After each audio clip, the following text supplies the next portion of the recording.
ஒழுங்கா படிச்சவன் நானே, இவன் ஃப்ரெண்டு ஆனானே, என் மனச கலைச்சு லைஃப் அழிச்சு நாசம் பண்ணானே.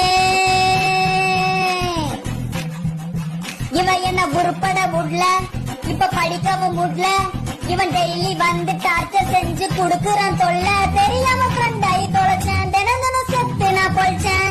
அவன் ஃப்ரெண்ட்ஷிப் தான் கட்டு பண்ண டெய்லி நான் துடிச்சேன். சனியன் போகவே இல்ல, எப்போ சாவணும் தெரியல. நானும் டெய்லியும் வேண்ட சாமிய எப்போ சாவானோ, சனிய எப்போ போவானோ, சனிய எப்போ சாவானோ. அவ என்ன தேடி புடிச்ச கரகம், அவன் குணத்துல தான் டேஞ்சரான மிருகம். அவன் கூட இருந்தா லைஃபே ஆகும் நரகம். அட எப்போ என்ன விட்டு போகுந்த கரகம்.